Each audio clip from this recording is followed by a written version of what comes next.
empty tomb again, just like it was 5 days ago, before my friend Lazarus died. Hey, why don't I tell you the story? It all started when Lazarus, the brother of my friends Martha and Mary, became very ill. You know Mary, probably. She's the one who anointed the Lord's head with oil, wiped his feet with her hair. Well, Lazarus was getting sicker and sicker. But the sisters knew where Jesus was, so they asked me to get a message to him. They wanted me to tell him, Lord, he whom you love is ill. So I got up and I headed out quickly, and I was really happy when I found Jesus. He was with his followers, just a day's journey away. And I was sure that when I told Jesus how sick Lazarus was, he would get right up and head out to Bethany immediately. So I told him exactly what the sisters had said, but when he heard it, he said something very strange. It was, this illness does not lead to death. Rather, it is for God's glory, so that the Son of God may be glorified through it. I was really puzzled by that. I mean, what does that mean? But even after I knew that Jesus loved Lazarus, and he loved Martha and Mary, and he knew how sick Lazarus was, he stayed where he was 2 days longer. So I was really torn up inside and puzzled by that because, I mean, why would he do that? Didn't he know how sick Lazarus was? I was really torn up because, on the one hand, I wanted to be with my friends. But on the other, I was afraid that if I left Jesus, he might never come. And just when I thought that he wouldn't be coming, he got the disciples together. And he said, let us go back to Judea again. And that was when I found out why he probably was kind of hesitant in coming. The disciples said to him, Rabbi, the Jews were just now trying to stone you. Are you going to go back there again? And Jesus answered, are there not 12 hours of daylight? Those who walk during the day do not stumble because they see the light of this world. But those who walk at night stumble because the light is not in them. And then when he had said that, he added, our friend Lazarus has fallen asleep, but I am going to awaken him. The disciples, misunderstanding, said, Lord, if he has fallen asleep, he'll be all right. And that was when Jesus turned to them and said plainly, Lazarus is dead, and for your sake, I'm glad I wasn't there, so that you may believe. But let us go to him. And then Thomas, who some of you may know was the twin, said, let us also go that we may die with him, because if we were traveling with Jesus, it was going to be dangerous. So we got our things and we headed out quickly. Now Bethany, it's near Jerusalem. It's only a couple of miles away. And when the Jews there had heard what happened to Lazarus, they came to console Martha and Mary. So, as we reached the edge of town, I went right on ahead to tell my friends that Jesus was coming. Thought they'd be really happy. And when I got to the house and I told them, Martha headed out quickly, while Mary stayed at home with the Jews. So Martha, she went running right up to Jesus, and she said, Lord, if you had been here, my brother would not have died. But even now, I know that God will give you whatever you ask of him. What did Martha expect? Did she think Jesus was going to do something for her? I mean, Lazarus was dead. He'd been dead for days. And Jesus, I wondered what he would say, but he looked at her and he said, your brother will rise again. And she said, I know he'll rise again, in the resurrection on the last day. And that was when Jesus turned to her and he said something really, really puzzling. He said, I am the resurrection and the life. Those who believe in me, though they die, will live. And everyone who lives and believes in me will never die. Do you believe that? Do you believe that? Do you believe that? Okay.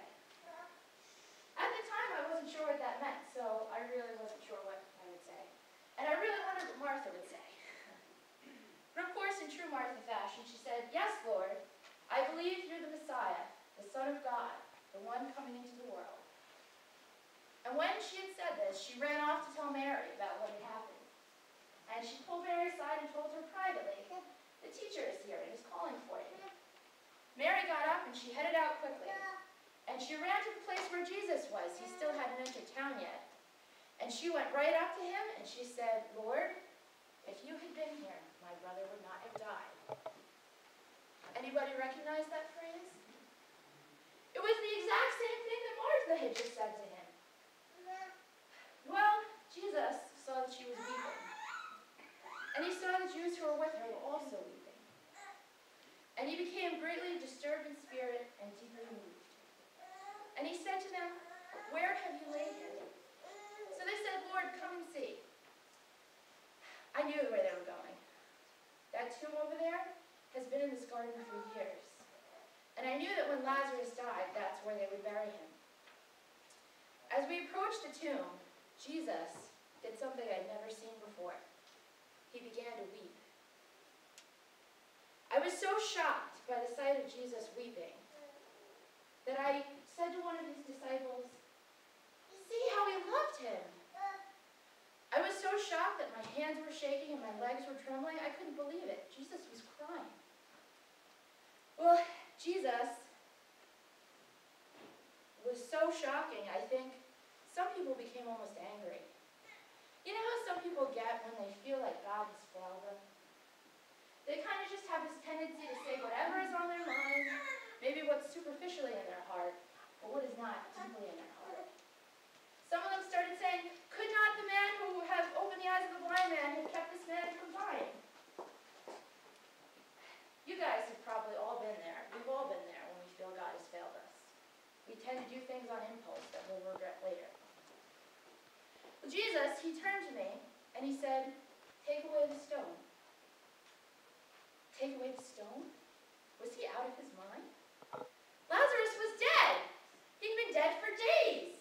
What did he hope to accomplish by doing this? I mean, not only would there be a smell because he'd been dead, but Mary and Martha were there. Wasn't that kind of insensitive? What did he hope to do?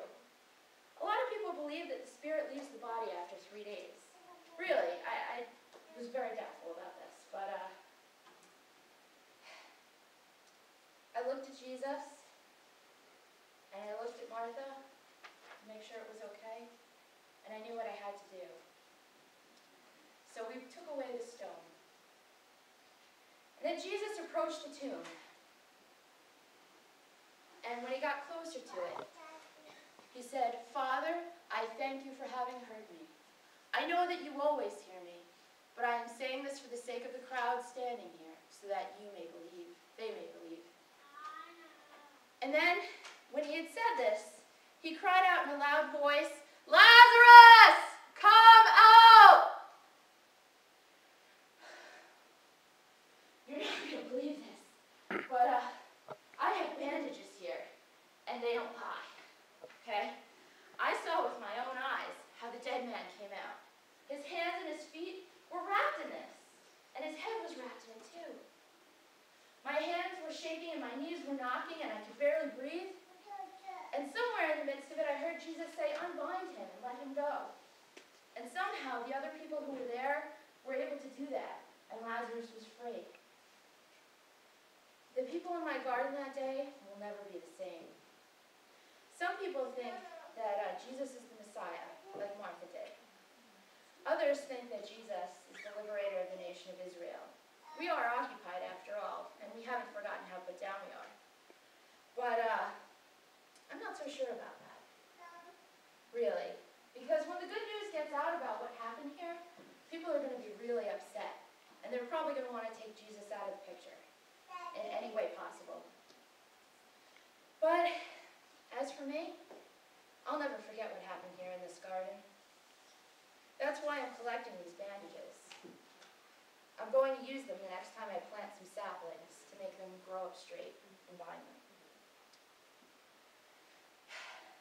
You know, a few days ago, if you had asked some of my friends, they would have told you that my garden was a place where miracles happened. A little bit of this and a little bit of that, and before you know it, there's a miracle happening right before your eyes. But never in my wildest imagination would I have conceived what the living God did here in my garden, this holy garden.